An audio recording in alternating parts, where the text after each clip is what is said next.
అమరావతిపై YCP రోజుకొక విధంగా మాట్లాడుతుందని మంత్రి నారాయణ విమర్శించారు. గతంలో 3 రాజధానుల పేరిట రాష్ట్ర భవిష్యత్తుతో ఆడుకున్నారని, ఇప్పుడు మావిగన్ పేరుతో కొత్త డ్రామాకు తెరలేపారని అన్నారు. కూటమి ప్రభుత్వం అధికారంలోకి వచ్చిన 8 నెలల్లోనే టెండర్ ప్రక్రియ పూర్తి చేశామని తెలిపారు. మావిగన్కు ఖర్చు తక్కువ అవుతుందని అంటున్న వైసీపీ వ్యాఖ్యలకు హైదరాబాద్ సచివాలయం ఖర్చులను ఉదాహరణగా చెప్పారు. అమరావతిలో ఆధునిక మౌలిక సదుపాయాలు ఉండడంతో నేషనల్ హైవేలతో పోల్చలేమని మంత్రి పేర్కొన్నారు. అదొక సైకో మెంటాలిటీ. ప్రజలు ప్రశాంతంగా ఉండకూడదు, ఏదో ఒకటి నిలబెట్టాలా, ఏదో ఒకటి అడ్డదారి చేయాలని మళ్ళా మావిగన్, మచిలీపట్నం, గుంటూరు, విజయవాడ అదేమంటే ఖర్చు తక్కువ.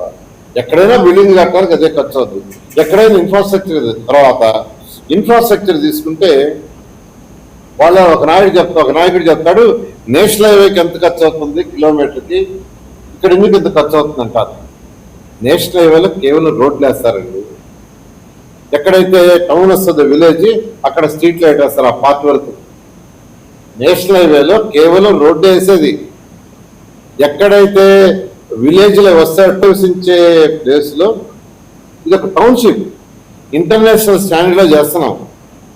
అండర్ గ్రౌండ్ యూజీడీ అంటే బాత్రూమ్ నుంచి, కిచెన్ నుంచి, టాయిలెట్స్ నుంచి వచ్చే వాటర్ అంతా భూమి లోపల పోతుంది, బయట ఉండదు. దోమల్లి నగరం కావాలి అంటే మీరు డెవలప్డ్ కంట్రీస్ ఎక్కడైనా తీసుకోండి, 100% యూజీడీ ఉంటుంది. ఈరోజు క్యాపిటల్ సిటీ మొత్తం 100% యూజీడీ పెట్టాం. తర్వాత ఏదైతే యూజీడీలో వాటర్ వస్తుందో ఆ వాటర్ని రీయూజ్ చేయడానికి మళ్ళీ పైప్ గ్లాస్ అవి కూడా యూజీడీ కిందే. వర్షాకాలం నీళ్ళు